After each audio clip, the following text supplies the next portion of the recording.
सिद्धे नमो अरहन्ताणं नमो सिद्धाणं नमो आयर्याणं नमो वज्राययाणं नमो लोये सवसाहुनं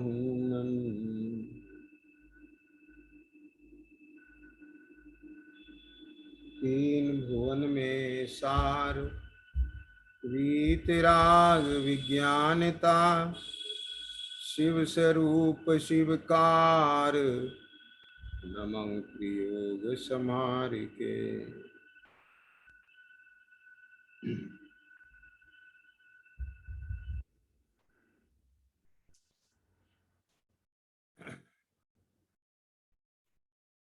शैलाला जी के आधार से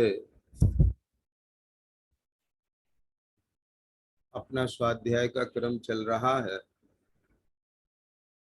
और इस संदर्भ में अपनी चर्चा 6 अनायतन के प्रकरण की चल रही है।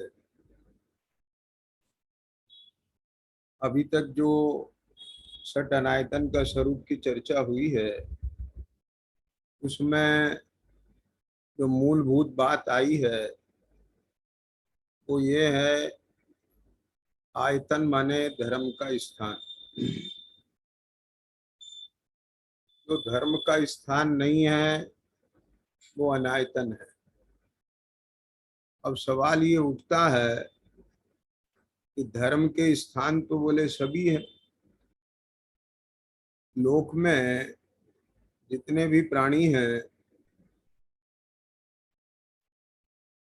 प्राणी से मतलब ऐसे प्राणी जो किसी ना किसी रूप में धर्म की मान्यता रखने वाले हैं, धर्म में आस्था रखने वाले हैं, धार्मिक अनुष्ठान करने वाले हैं।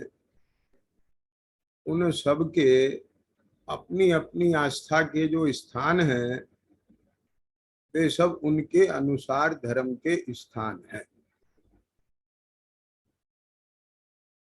अब हम किस आधार पर ये कहें कि कौन सा धर्म का स्थान है और कौन सा धर्म का स्थान नहीं है,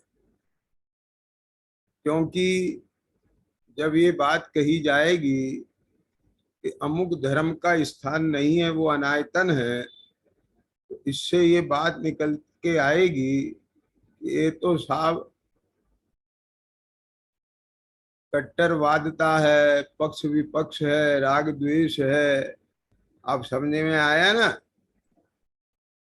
लेकिन हम यहाँ पर वो सब चीजों को टच ही नहीं कर रहे हैं।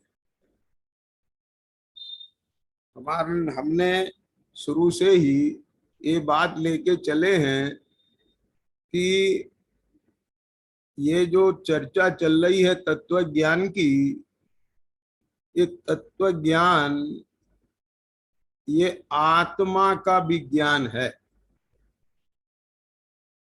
एक किसी भी समाज जाति संप्रदाय से बहुत ऊपर की बात है। ये परे है, ये आत्मा का धर्म है। ये किसी देश प्रांत उससे संबंधित नहीं है। वो सब उनकी जो भी मान्यताएं होवें, वो सब मान्यताओं वाले भी यदि इस तत्व ज्ञान को, विज्ञान को इस दृष्टिकोण से समझें, जाने, तो वे भी अपने आत्मा का कल्याण, यानी आत्मा को दुख से निकालने का कार्य ये विज्ञान के द्वारा कर सकते हैं। इसी श्रृंखला में ये बात भी आई थी कि जैसे इस लोक में भौतिक विज्ञान है वो किसी से बंधा हुआ नहीं है, रसायन विज्ञान किसी से बंधा हुआ नहीं है, ऐसे ही ये आत्मा का जो भेद विज्ञान है वीतराग विज्ञान है, ये भी किसी से बंधा हुआ नहीं है। और यहाँ आयतन और अनायतन को समझने के लिए, जानने के लिए आप और हम सभी को आत्मा और आत्मा के धर्म को जानना पड़ेगा। जैसे लोक में भौतिक विज्ञान का लाभ लेने के लिए कोई भी जाति संप्रदाय का व्यक्ति यदि उसके नियम कायदों को समझे और उस भौतिक विज्ञान का उपयोग करे तो उसका लाभ ले सकता है। क्या के जैन जी, आप समझे ना? आप लेते हैं कि नहीं लेते हैं भौतिक विज्ञान का लाभ? भौतिक विज्ञान से भी तो कुछ लाभ लिए जा सकते हैं ना। रसायन विज्ञान से भी तो लिए जा सकते हैं कि नहीं लिए जा सकते हैं? तो इसी प्रकार से आप अगर चाहें तो इस वीतराग विज्ञानता से, भेद विज्ञान से भी आप लाभ ले सकते हैं। मेरा मतलब समझ में आ गया ना? सम्यक दर्शन, ज्ञान, चारित्र, इन तीन रत्नों को आप यदि अंगीकार करते हैं तो आप इससे आत्मिक वैभव को प्राप्त हो सकते हैं। ख्याल में आ गया क्या नहीं आया? अब इसी क्रम में फिर ये बात आई थी कि भाई आत्मा का धर्म क्या है। ख्याल में आया ना? देखो, ध्यान देना, आत्मा और परमात्मा की बातें तो सभी करते हैं, लेकिन वे बातें फिर वही किसी ना किसी रंग में रंगी हुई होती हैं, पक्ष व्यामों में रंगी हुई होती है। अब इसमें सवाल ये उठेगा कि ये कैसे नक्की की जाए, ये कैसे निर्धार किया जाए कि आत्मा और परमात्मा की ये बात किसी पक्ष व्यामोह में अथवा किसी अल्पज्ञ के द्वारा कही हुई बातें हैं, ये विज्ञान की कसौटी पे खरी नहीं उतरती है। आप बात पकड़ रहे हैं ना ईशान, मैं क्या कह रहा हूं? तो उसका एक ही समाधान है। विज्ञान माने क्या? जो किसी भी बात पर, किसी व्यक्ति की बात पर विश्वास नहीं करता, वो किसी कल्पना पर आधारित नहीं होता। विज्ञान हमेशा कारण कार्य व्यवस्था पर आधारित होता है। बोलो के जैन जी, मैंने फिजिक्स नहीं पढ़ी है, आपने पढ़ी है खूब और पढ़ाई है। ये मैंने सही परिभाषा दी है कि नहीं विज्ञान की? बोलो। वो चाहे लोक का भौतिक विज्ञान हो, चाहे रसायन शास्त्र हो, और चाहे जीव विज्ञान हो, यानी मेरे हिसाब से वो जीव विज्ञान नहीं है, वो शरीर विज्ञान है, क्योंकि जीव तो आत्मा है। आई बात समझ में ना? तो वो जो मेडिकल साइंस है, वो मेडिकल साइंस भी कारण कार्य की बात करती है। अब आज समझ गए ना? वो 1000 लोगों पर उसे अप्लाई करती है, और जब कोई कारण कार्य का निष्कर्ष निकलता है तब उसे एडॉप्ट किया जाता है। माने ए होए तो कार्य होए, और ए होने पर भी हो जाए, अन्य के होने पर भी हो जाए, वो कारण कार्य नहीं होता है। आप समझ गए क्या नहीं? तो जैसे इन विज्ञानों की शोध की जाती है और उसमें कारण कार्य रहस्य निकाल करके उसकी समीक्षा की जाती है, ऐसे ही आप जगत के आत्मा परमात्मा के स्वरूप की भी समीक्षा कर लो। ख्याल में आ गया क्या नहीं आया? क्या कहा है ना? समझ गए ना? जैसे साइंस में कोज एंड इफेक्ट की बात की जाती है, ऐसे यहां भी कर लो। हम तो बात स्पष्ट कह रहे हैं ना, कोज एंड इफेक्ट, यानी कारण है मोह राग द्वेष और उसका इफेक्ट है आकुलता।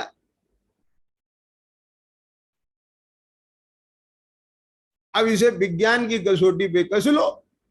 एक भी व्यक्ति हमें ऐसा बता दो जो मोह राग द्वेष रहित हो और दुखी हो,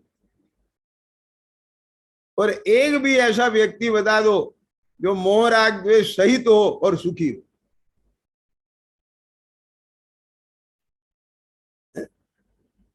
बात पकड़ में आ गया कि नहीं आ गया? ये बिल्कुल, इसमें कोई भी लाग लपेट नहीं है। ये विश्व के जितने भी अध्यात्मवादी हैं, धर्म शोध वाले हैं, वैज्ञानिक हैं, हर प्राणी हर बात बिल्कुल एक लाइन में ईशान। आप समझ गए कि नहीं समझ में आ गया? ये मैं कहीं से पढ़ के नहीं बोल रहा हूं। क्या समझ में आया? और मैं ऐसा नहीं कह रहा हूं मैं कोई वैज्ञानिक हूं या मैं कुछ है, लेकिन मैं मेरे अनुभव के आधार पर इस बात को बहुत विश्वास के साथ कह रहा हूं। सर्वज्ञ नहीं हूं मैं। ख्याल में आया कि नहीं आया?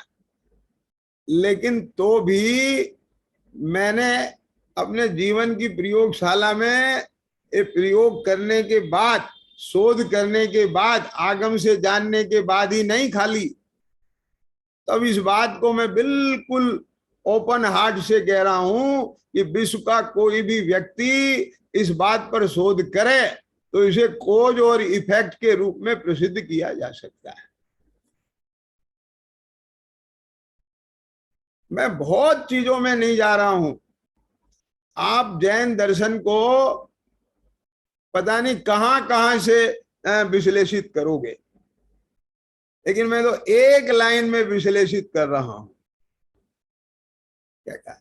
कि मोह राग द्वेष एक कारण है और आकुलता उसका प्रभाव है, और मोह राग द्वेष का अभाव एक कारण है और निराकुलता उसका रिजल्ट है। तो क्या कोई भी आत्मा मोह राग द्वेष से रहित हो सकता है? कि हाँ, हो सकता है। कि क्यों? क्योंकि मोह राग द्वेष आत्मा का गुण धर्म नहीं है, स्वभाव नहीं है। तो ये मोह राग द्वेष आया कहां से? ये पुद्गल के संयोग से आया है। अब ये भी तो विज्ञान दे रहे हैं ना हम। क्या कहा? ये मोह राग द्वेष कहां से आए? ये आत्मा में क्यों होते हैं? कि अनादिकाल से इस जीव के साथ, आत्मा के साथ पुद्गल का संयोग है। ख्याल में आ गया क्या नहीं आया? तो मोह राग द्वेष ये क्यों होते हैं? जब आत्मा का स्वभाव धर्म नहीं है, ये पुद्गल का संयोग है, इसलिए होते हैं।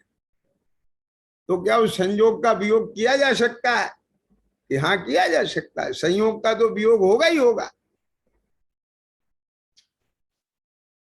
ख्याल में आ गया क्या नहीं आया? स्वभाव का कभी वियोग नहीं किया जा सकता। क्या ईशान समझ में आ रहा है कि नहीं आ रहा है? अगर मिश्री में आपने लाल रंग घोल दिया, बाहर से मिला दिया है, तो आप उसे वापस अलग कर सकते हो।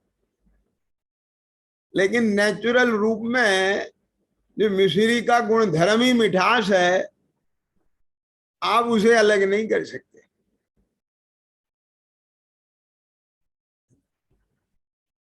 सोने की खान में से दूसरी कीट कालिमा उसके साथ में आती हैं, आप उन्हें केमिकल रिएक्शन से अलग कर सकते हो।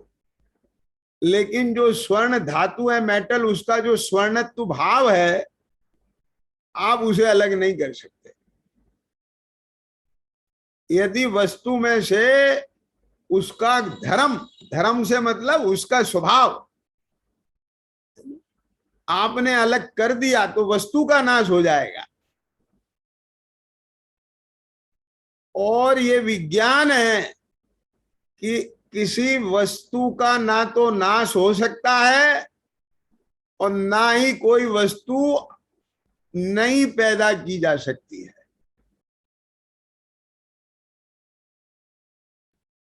क्योंकि सवाल उठता है, नाश हो गया तो वो कहां चली गई, और जो नहीं थी तो कहां से आ गई।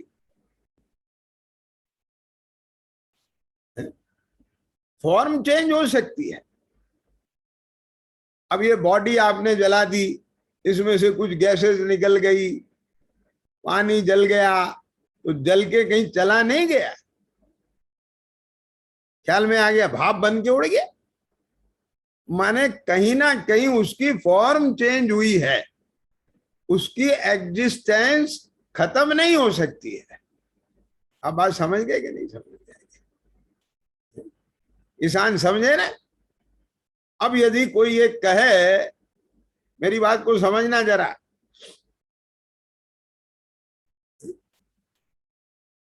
ये जो मोबाइल में आपके फाइल पड़ी रहती है ना, मैसेज, आप उन्हें डिलीट मार देते हो चित्रू,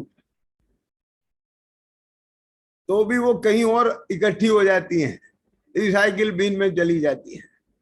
अब वहां से डिलीट कर दो तो खत्म हो जाती हैं, हो जाती है ना।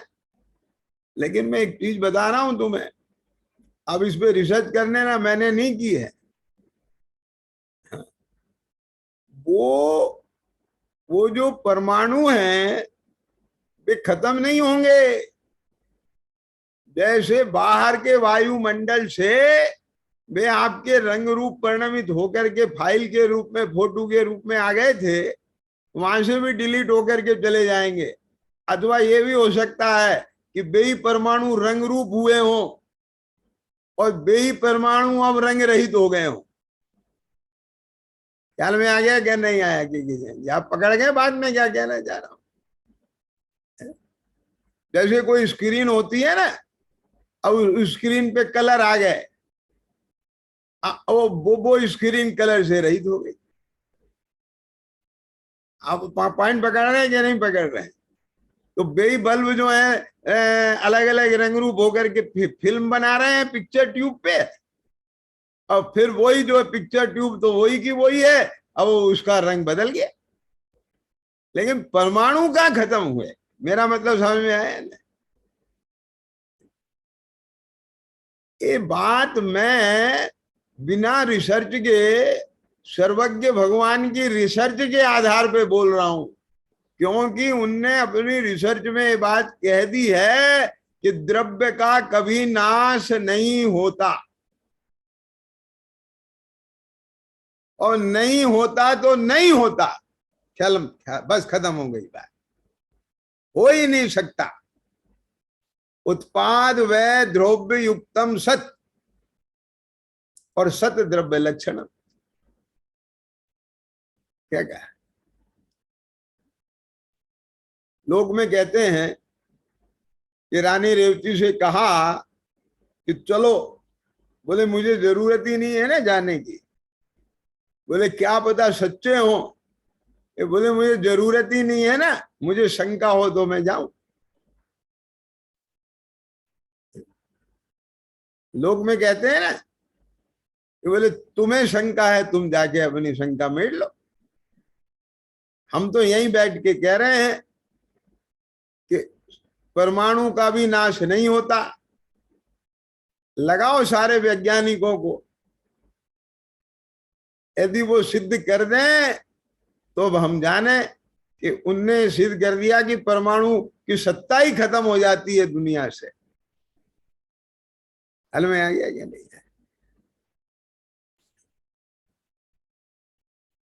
बात समझ गए क्या नहीं समझ में आया?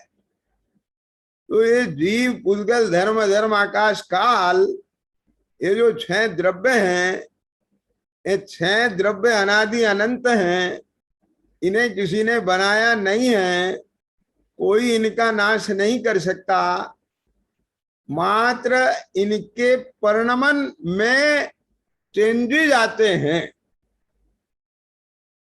और वो तो ये बात कह ही रहे हैं ना कि वस्तु हर समय परिणमनशील है, उत्पाद व रूप है।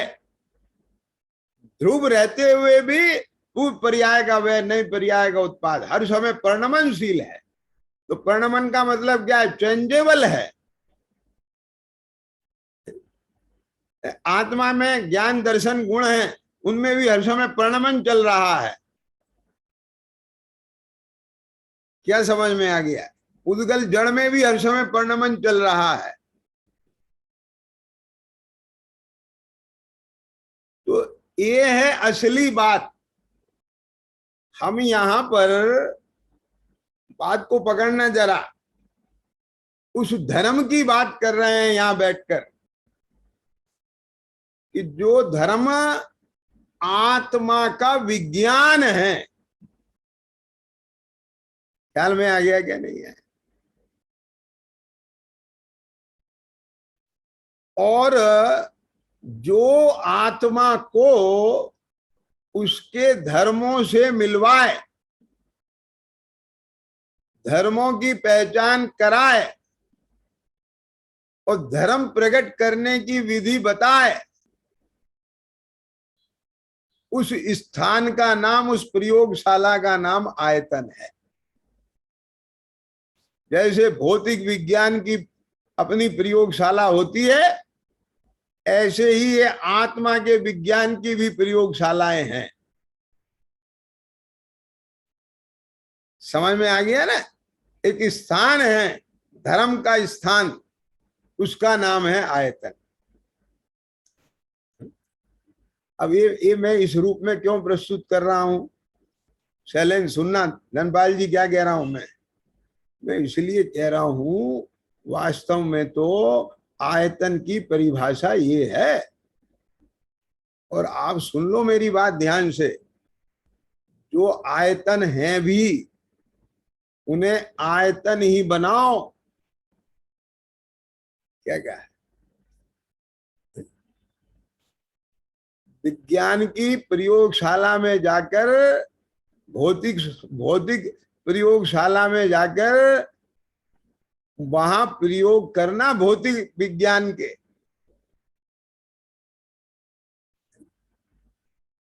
क्यों? यदि आपने वहां भौतिक विज्ञान की प्रयोगशाला में जाकर दूसरे सब्जेक्ट की पढ़ाई की है, तो वो फिर भौतिक का आयतन रहा कि अनायतन बना दिया तुमने?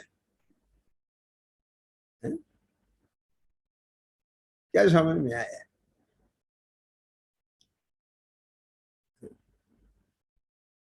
तो क्या कह रहे हैं आप? मैं कुछ नहीं कह रहा हूं। मैं बहुत बातें सब, मैं सोचने की जरूरत ही नहीं है, सोची हुई है ना। ये तो सब कसौटी पे कसी हुई है ना। क्या? मेरे से बहुत लोग इस बात से परेशान हैं, बोले भाई साहब आप अपनी बात आखिर मनवाई देते हो। मैंने कहा मेरी बात ही नहीं होती ना शैलेंद्र, जो यथार्थ है वो मेरी बात होती है, तो इसलिए मानना तो पड़ेगी अल्टीमेटली। घुमा फिरा के आप प्रूव कर देते हो, हम घुमाते नहीं है। आप घूमे हुए हो, आपको सीधे रास्ता बता देते हैं, इसलिए तुम्हें लगता है घुमा फिरा देते हैं।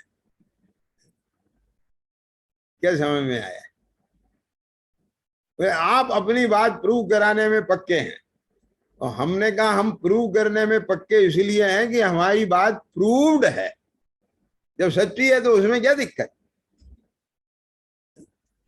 बोले फिर एक बात बताओ, आपने कहा कि ये जो आयतन है ये धर्म के स्थान है, और आत्मा का भी धर्म है। क्या समझ में है? तो ये जो जिन मंदिर हैं, तो फिर वहां तो बैठ के प्रयोगशाला बनाना चाहिए। क्या क्या? तो फिर वहां पूजा पाठ क्यों होते हैं, वहां भक्ति क्यों होती है? तो हमने कहा वो प्रयोग ही तो चल रहा है। अब तुम्हें नहीं लग रहा है तो हम क्या करें? हम तो प्रयोग कर रहे हैं। ये क्या प्रयोग कर रहे हैं कि देखो, ऐसे वीतरागी परमात्मा जो मोह राग द्वेष से रहित हो गए हैं, ख्याल में आ गया क्या नहीं आया? ऐसे वीतरागी परमात्माओं ने हमें हमारा धर्म बताया है।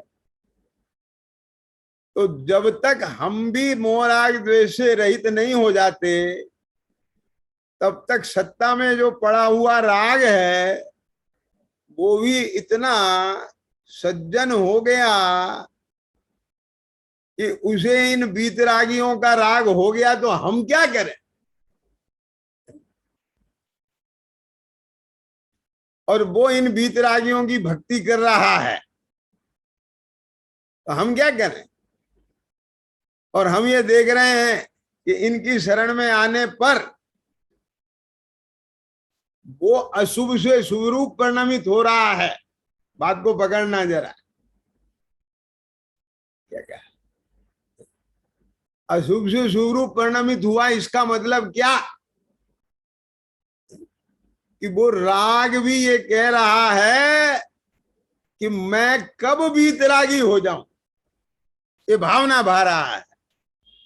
और उन्हें वीतरागियों की भक्ति आ रही है, पूजा का भाव आ रहा है। हम तो पूजा के भाव में भी ये भाव कर रहे हैं ना, ये मेरी जन्म जरा मृत्यु विनाश हो जाए, संसार ताप मिट जाए। हम क्या करें? तुम गलत तरीके से प्रयोग कर रहे हो तो तुम्हारी गलती है।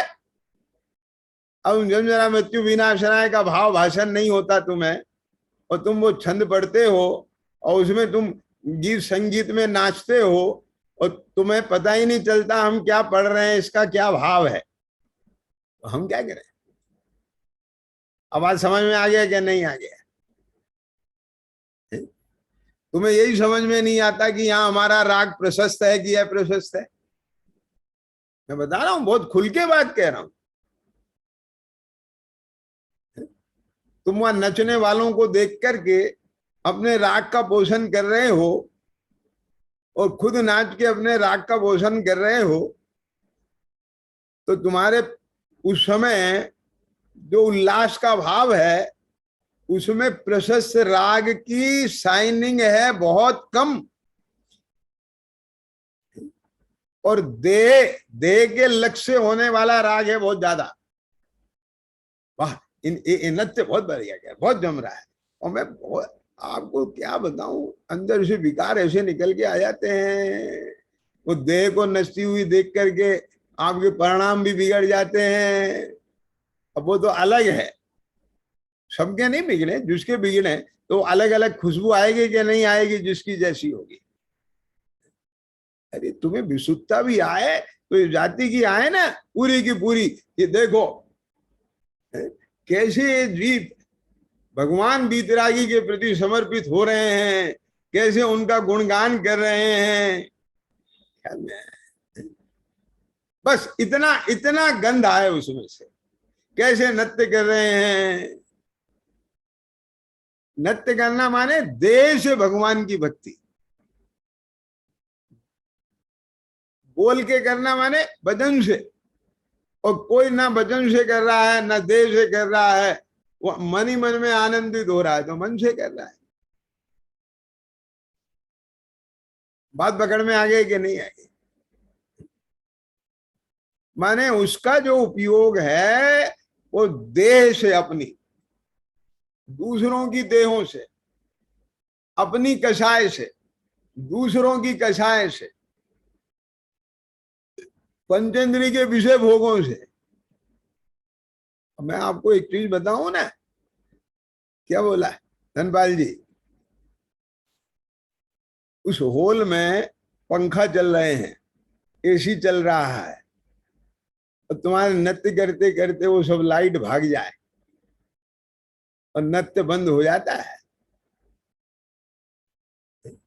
तो वहां केवल भगवान के स्वरूप का भोग चल रहा है, आपके भीतर उनके प्रति जो समर्पण का भाव है उसका भोग चल रहा है, ये पांच इंद्रिय के विषयों का भी भोग चल रहा है।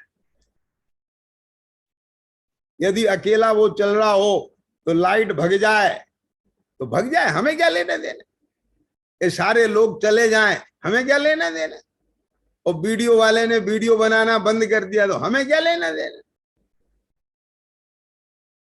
पड़ेगा कोई प्रभाव? बोलो बताओ मुझे।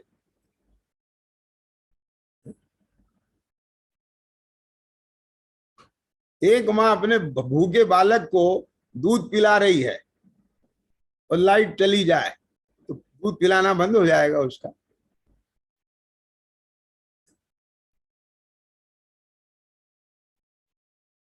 बताओ मुझे। कोई उसे नहीं देख रहा है, दूध पिलाना बंद हो जाएगा? जंगल में मोर नाचता है, क्या किसी ने नाचते हुए देखा? वो गीत सुना है ना, जंगल में मोर नाचा किसने देखा, किसने देखा, किसने देखा। समझ में आया? किसी ने नहीं देखा। अगर तुम्हें देखना है तो छिपके देखना पड़ेगा, और यदि मोर ने देख लिया कि कोई तुम्हें देख रहा है तो उसका नचना खत्म हो जाता है। बताऊं क्यों हो जाता है? मैं सर्वज्ञ नहीं हूं, लेकिन अनुमान ज्ञान से कह रहा हूं, भगवान के जो वचन हैं उन्हीं के आधार से कह रहा हूं, क्योंकि उसके अंदर जो रस चल रहा था, रस माने ज्ञान का किसी गे में तन्मय हो जाना, इसका नाम है रस। और जैसे ही आप उसके ज्ञान के गे बन गए तो वो रस भंग हो गया। अब जब वो रस भंग हो गया तो अब कौन नाचे, कैसे नच सकता है? कमले समझ में आ गया कि नहीं आया?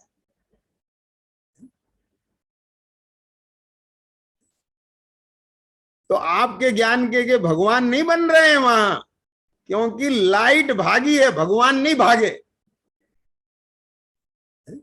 वीडियो वाला भागा है, भगवान नहीं भागे। ना आपका ज्ञान भागा और ना भगवान भागे। तो समझ रहे हो मेरी बात? क्या धनपाल जी बोलो? तो आपको रस काहे का पका हुआ है? क्या वो प्रशस्त राग कहें हम, क्या वो बीतरागी भगवान की भक्ति कहें हम?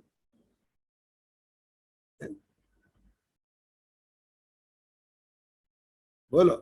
ये बातें मैं क्या कहूं, ना तो सुनने वाला मिलता है, ना सुनने को मिलती है, ना सुनाने वाला मिलता है। क्योंकि दुनिया में हम अपने मन की सुनना चाहते हैं, और दुनिया में ऐसे लोग बहुत हैं जो दूसरों की मन की सुनाना चाहते हैं। ख्याल में आ गया क्या नहीं आया? ये तो यही है, give respect and get respect. तुम हमें माला पहनाओ, हम तुम्हें पहनाएंगे। हम तुम्हारी मन की कहेंगे और तुम ताली बजाना तो हमारे मन की कहना। दोनों को चाहिए क्या? यही तो चाहिए।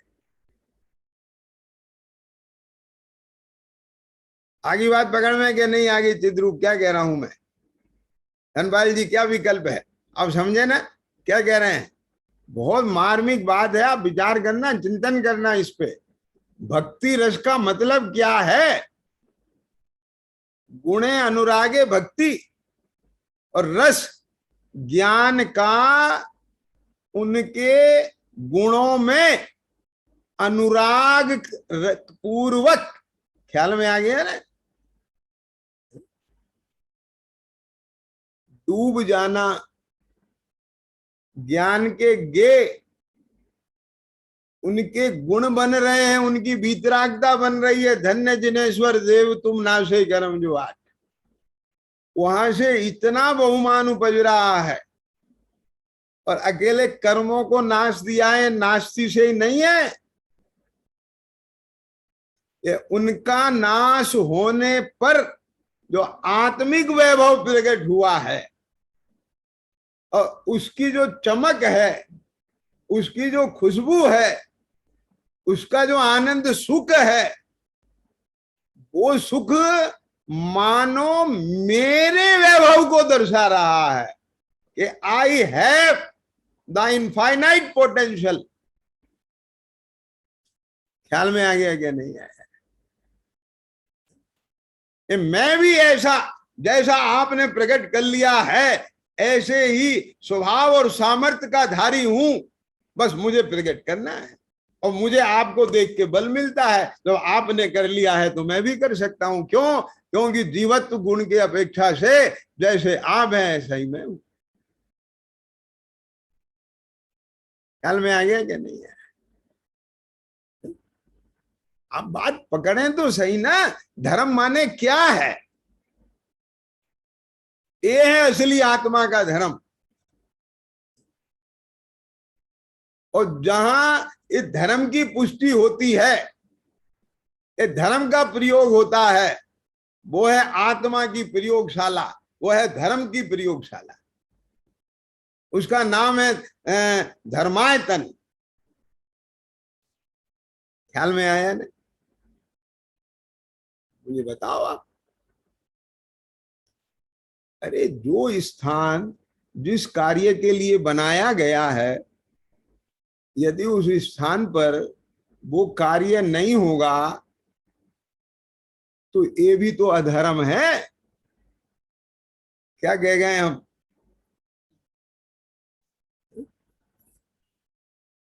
नहीं आई बात समझ में? क्यों?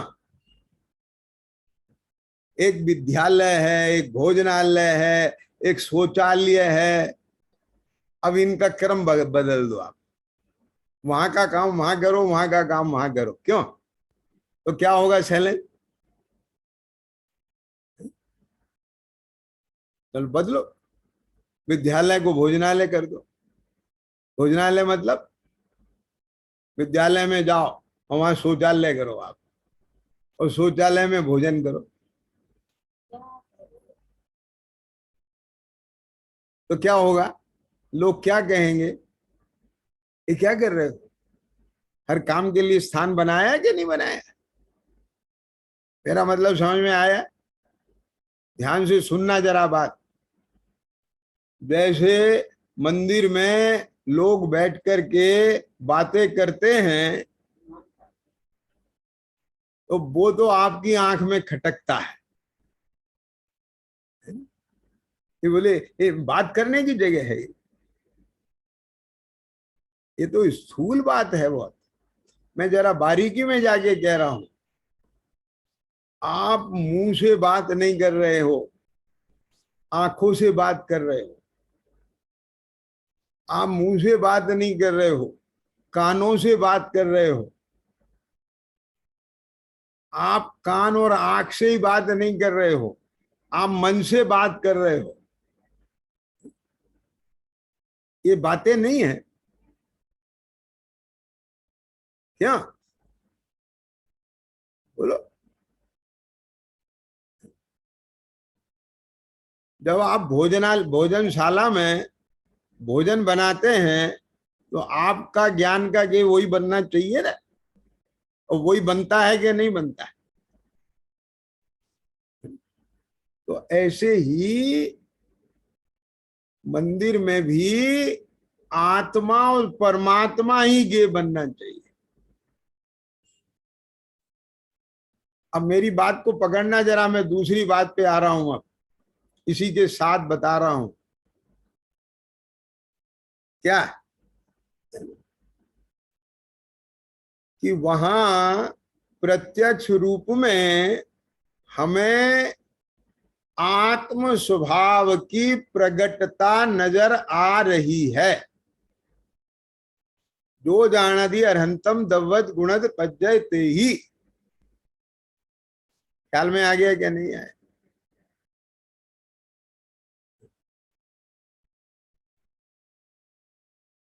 अब मैं इसके साथ एक क्लॉज जोड़ रहा हूं, ध्यान से सुनना।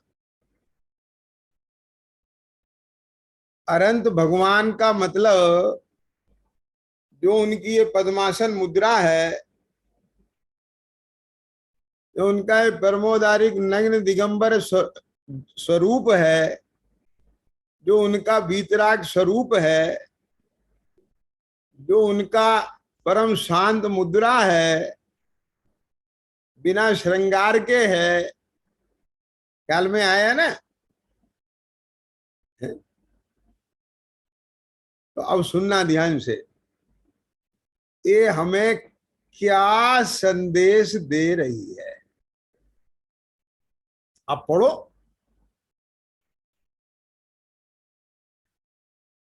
पढ़ते हैं कभी ईशान? बोलो। मेरी बात को जरा पकड़ना। एक गरीब बालक को भीख मांगते हुए देखा किसी ने, और उसने उसकी पूरी किताब लिख दी, क्योंकि वो उसका एक पोस्टर आपको बहुत कुछ बता रहा है, पढ़ने वाला चाहिए।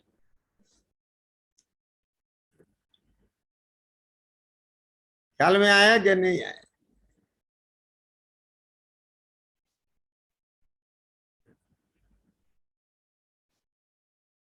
ऐसी ऐसी पेंटिंग बनती हैं जो कोई संदेश देती हैं, मैसेज देती हैं, और वो उसके खरीदार दुनिया में बे अनमोल पैसा दे करके खरीद लेते हैं। ऐसी ऐसी मूर्तियां बनती हैं। तो उन्हें पढ़ने वाला चाहिए ना, वो लिपिबद्ध थोड़ी होती है। तो ऐसे ही अरहंत की प्रतिमा, वहां कोई लिखा नहीं है जो आप अक्षरों में जो उसे हिंदी अंग्रेजी गुजराती मराठी में पढ़ लो। मेरी बात को समझना जरा। ये जो आपने पढ़ा है ना, के जैन जी क्या कह रहे हैं कि हर भाषा का अपने अपनी भाषा में समझ जाता है, ये क्या मतलब है? क्या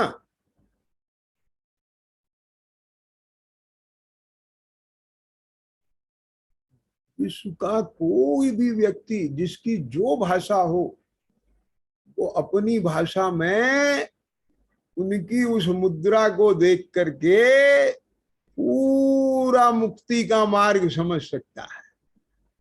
लेकिन समझेगा वही जिसका उपादान पका होगा, जिसकी पर्यायगत योग्यता होगी, ज्ञान जिसका ऐसा मैच्योर होके आया होगा, वही तो उसे पढ़ पाएगा, जान पाएगा। और क्या जान लेगा कि बस यही मुक्ति का मार्ग है। कुछ आई समझ में कि नहीं आई? शब्दों की जरूरत नहीं होती उसके लिए, क्योंकि शब्दों के साथ तो इंदु जी बहुत बड़ा क्या कहना चाहिए, जोखिम का काम है शब्द। के जैन जी क्या काम है? वो आपने कथा पढ़ी होगी, ये कौन सी कथा? वो थी ना, वो ढीमर ने मछली को जल में कितनी बार छोड़ा था, 4-6 दफे प्रतिज्ञा ली थी ना, कि जो मेरे पहले जाल में मछली आएगी मैं उसको नहीं पकड़ूंगा, छोड़ दूंगा। क्या गया? तो 5 दफे उसने, चिद्रूप लिख रहे हैं 5 दफे, तो 5 दफे उसने पहचान क्या थी, वो उसमें कुछ धागा वागा बांध देता था, निशानी कर देता था। अब वो जब भी जाल डाले वही मछली आए, अब उसे तो नहीं पकड़ना है, वो फिर छोड़ देता था। उसने 5 दफे जाल डाला और 5 दफे वो मछली आई, उसने उसे जीवन दान दिया। तो उस कथा में ये है कि अगली पर्याय में उसे भी 5 दफे जीवन दान मिला। ईशान समझ में आया ना? तो उस कथा में एक प्रकरण आता है, मैं आपको बता रहा। तो सामने वाले ने उसे मारने के लिए चिट्ठी लिख के दी। आपको जिज्ञासा होगी, पढ़ लेना बाद में, मैं तो असली बात बता रहा हूं आपको। तो उसने चिट्ठी लिख के दी और पत्र दे के उसे भेज दिया, जा बेटा, है ना, ले जा इसे। और उसमें ये लिखा था कि ये वो शत्रु है और तुम जो है, मैं इसे भेज रहा हूं, इसे जहर के लड्डू खिला देना। इस तरह की भाषा में था, मतलब मार देना। अब रास्ते में जो है वो सो रहा था खा पी के, और वहां कोई बन देवी ने, जिसने भी वो देखा, पत्र पढ़ा, और उन्होंने कहा अरे ये तो बहुत अच्छा आदमी है, मर जाएगा बेचारा। अब उनने उसमें मात्रा बढ़ा दी, संस्कृत वगैरह में थी तो उसमें जरा सा उसने मात्रा बढ़ा दिया, हलंत लगा दिया, कुछ भी कर दिया, कटिंग नहीं करी, ओवर राइटिंग, समझ गए ना, बढ़ा दिया। अब उसने इतनी तरकीब से बढ़ाया, उसका अर्थ क्या बन गया कि ये मैं इसे भेज रहा हूं, इससे अपनी बेटी का विवाह कर देना और इसकी बहुत अच्छे से सेवा सत्कार करना। तो समझ में आ गया कि नहीं आया? तो वो जो अक्षर थे, अक्षरों के साथ छेड़छाड़ हो सकती के जाएंगे नहीं आएगा। अपने जिनवानी में भी तो छेड़छाड़ हुई है ना, क्या क्या क्या। लेकिन मुझे आप एक बात बता दो, 2500 साल के इतिहास में या 5000 साल के इतिहास में जब से प्रतिमा मिलती है, दिल मुद्रा में कौन छेड़छाड़ कर सकता है? वो तो एक ही मुद्रा है। आप उस मुद्रा में उसे श्रृंगारित कर सकते हैं, ख्याल में आया क्या नहीं है? लेकिन हाथ पे हाथ की जगह अगर हाथ ऐसे आ गया तो एकदम पकड़ में आ जाएगा। और तुम क्या समझते हो कि वो श्रृंगार पकड़ में नहीं आ रहा है? आ रहा है ना वो भी। क्यों? क्योंकि सुनना ध्यान से, वो भी बाहर से लगाया है, पाषाण में से नहीं निकला है। क्या विपिन समझ में आया ना? ये बाहर का संजोग है। और अरहंत कहते ही उन्हें हैं जिन्होंने पुद्गल का संजोग हटा दिया है। वहां तो केवल आत्मा है, परमात्मा उसे कहते हैं। वहां अगर कोई संजोग है तो वो परमात्मा कैसा? यहां तो हम आत्मा की शुद्ध दशा को परमात्मा कह रहे हैं। परम आत्मा, किसी ईश्वर भगवान को नहीं कह रहे हैं परमात्मा। बात को समझना जरा। किसी दूसरी ऐसी शक्ति को परमात्मा नहीं कह रहे हैं कि जो हमारी आत्मा से अलग जाति की हो। अब बात पकड़ रहे हैं मैं कहां से बोल रहा हूं? हम किसी ऐसी ईश्वरीय शक्ति को नहीं परमात्मा कह रहे हैं। हम तो हमारी जैसी आत्मा में से जिसने अपने आत्मा की अनंत शक्ति, सामर्थ्य और स्वभाव को, समझ में आया, जो विकारों से ढका हुआ था, वो विकार हटते ही वो शुद्धता प्रकट हो गई। हम उस आत्मा को परम आत्मा कह रहे हैं, परम आत्मा। और जो भी अंडर प्रोसेस हैं उन्हें हम अंतरात्मा कह रहे हैं। और जो अभी अंतर्मुख होकर के अपना प्रोसेस नहीं कर रहे हैं प्रयोगशाला में, उन्हें हम बहिरात्मा कह रहे हैं। ये तो बाहर भटक रही हैं आत्माएं। बस आत्मा की 3 ही तो अवस्था है कि बे आत्मा जो अभी बाहर में ही अपने गुण धर्मों को अपना धर्म मान के भटक रही है, जो धर्म अपने नहीं है उन्हें अपना धर्म मान करके भटक रही है, वे सारी बहिरात्मा। और जिन आत्माओं के ज्ञान में अपना धर्म आ गया और अपने धर्म को प्रकट करने में लगी हुई हैं वे सब अंतरात्मा, और जिन्होंने अपने धर्म को प्रकट कर लिया है वे सब परमात्मा। अब वो परमात्मा कितने हो सकते हैं, इसमें क्या लिमिट होगी कि कोई भी आत्मा बहिरात्मा अपने गुण धर्मों को समझ ले और उन्हें प्रकट करने में लग जाए तो वही आत्मा बहिरात्मा से बन जाएगा अंतरात्मा। अब वो प्रयोगशाला में प्रयोग करते करते अपने सारे विकारों को दूर करके स्वभाव के बल से और अपना स्वभाव प्रकट कर ले तो वही अंतरात्मा बन जाएगा परमात्मा। तो इसमें कोई गिनती की कोई प्रतिबंध नहीं है। इसलिए परमात्मा भी अनंत हैं और अनंत हो सकते हैं। आगे समय में ये नहीं है।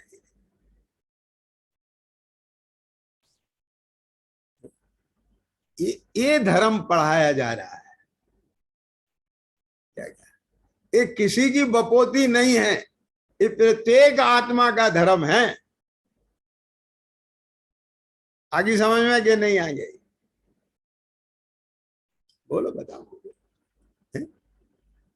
तो इसलिए अब बात को सुनना जरा धनपाल जी, अगर किसी भी स्थान पर ऐसे परमात्मा की पूजा स्तुति नहीं होती है तो वो आयतन कैसे हो सकता है? क्यों? क्योंकि वहां तो किसी भगवान की स्तुति हो रही है, किसी ईश्वर की हो रही है, किसी हमसे अलग जाति की कोई बात है। क्या क्या क्या क्या बात पकड़ में आया कि नहीं आया? एक हमारी जैसी आत्मा जिसने विकारों को जीत करके अपने स्वरूप को प्रकट किया, ये वाली फॉर्म हमें चाहिए, इसके अलावा कोई फॉर्म हमें नहीं चाहिए। आई समझ में कि नहीं आया? हमको सुनो क्या कह रहे हैं शैलेन, हमें वो गोल्ड चाहिए जो खान में से निकला हो और प्रयोगशाला में कीट कालिमा से रहित होकर के आया हो। क्या कह गए विपिन जी, समझ में आया ना? हमें वो गोल्ड चाहिए। क्या? इसके अलावा वाला गोल्ड नहीं चाहिए। क्यों? क्योंकि वो गोल्ड नहीं होगा, वो कोई मायावी का माया जाल होगा। क्या क्या समझ में आ गया कि नहीं आ गया? हमें वो वाला घी चाहिए जो गाय और भैंस के स्तन से निकला हो और दही के रूप में जमा हो और फिर बिलोनी से मथा हो और फिर मक्खन को तपाया हो और फिर निकल के आए, वो घी चाहिए। और इसके अलावा अगर कोई घी है तो वो आर्टिफिशियल होगा, वो केमिकल प्रोसेस से बनाया हुआ होगा, वो घी हमें नहीं चाहिए। क्या अब मेरी बात पकड़ रहे हैं कि नहीं पकड़ रहे हैं? अब इसे कोई कट्टरवाद कहे तो कहे, फिर तो मैं भी कहता हूं कि आप 2 + 2 = 4 कहते हो, तुम भी कट्टर हो। क्या ये सारी सारा का सारा फिजिक्स कट्टर है, ये केमिस्ट्री भी कट्टर है। वो कहती है H2 और एक ऑक्सीजन ही पानी बनाता है। क्यों साहब? H4 + O = पानी क्यों नहीं होता? नहीं होता तो तुम तो कट्टर हो। इसे कट्टर नहीं कहते हैं, ये तो विज्ञान है। मेरा मतलब समझ में आ गया क्या नहीं आ गया?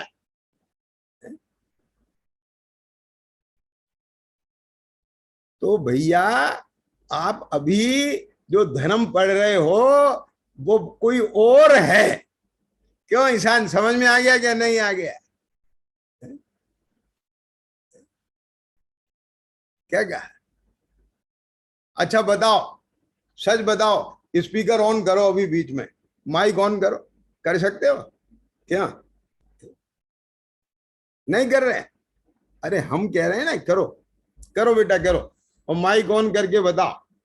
कि अभी जो धर्म पढ़ रहे थे, सुन रहे थे, वो इसी फॉर्म वाला सुन रहे थे कि किसी और वाला?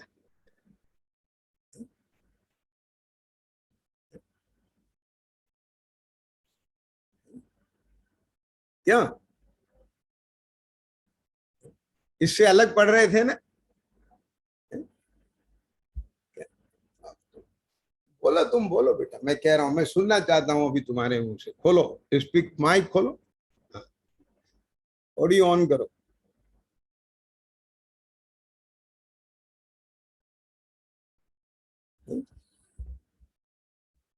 माइक ऑन नहीं हो रहा है। लो,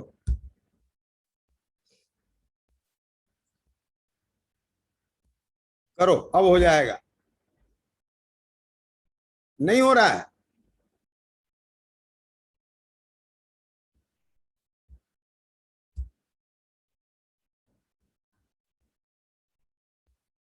ओके ओके ओके, अब हो जाएगा।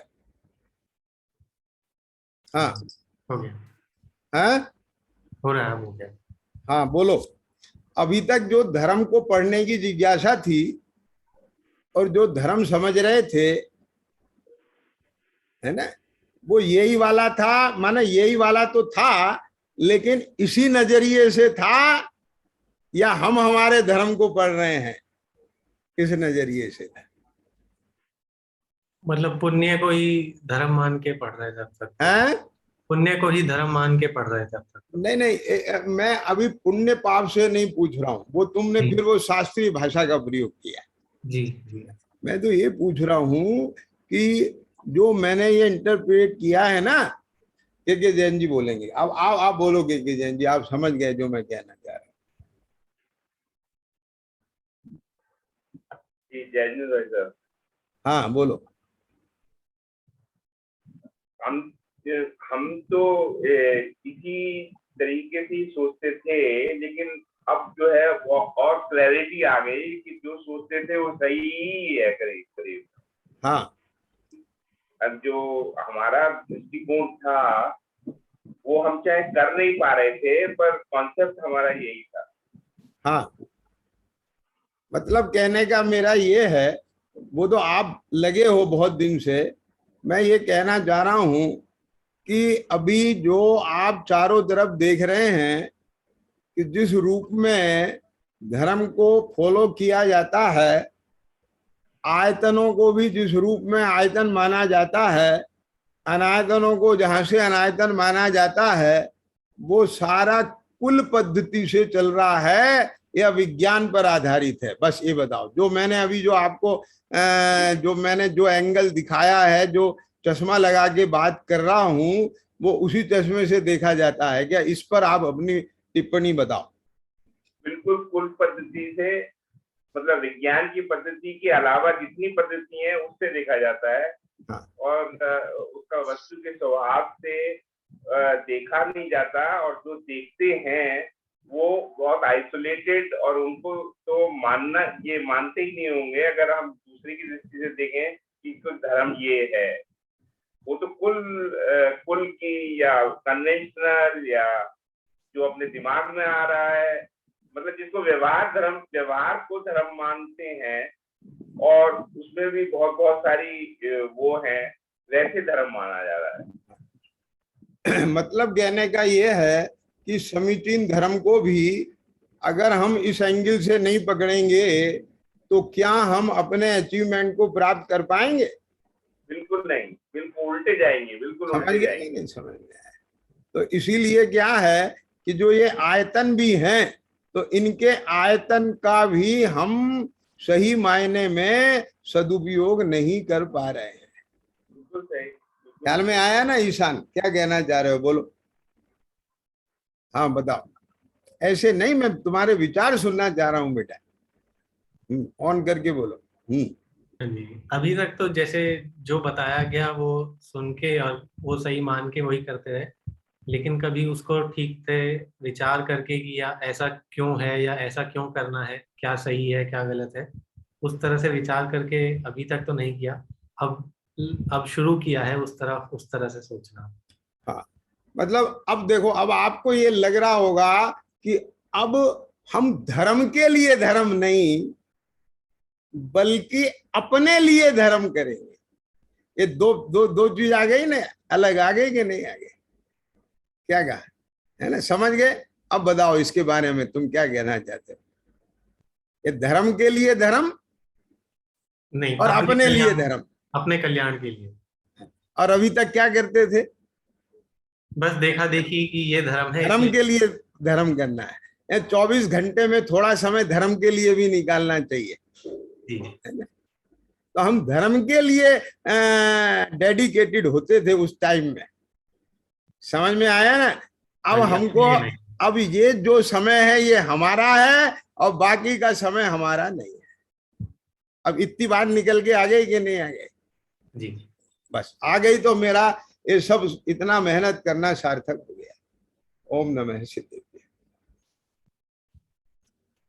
निज निधि निज में बताई कि अनंत उपकार है, उसके लिए जिन वाणी माँ को वंदना शत बार है, उसके लिए जिन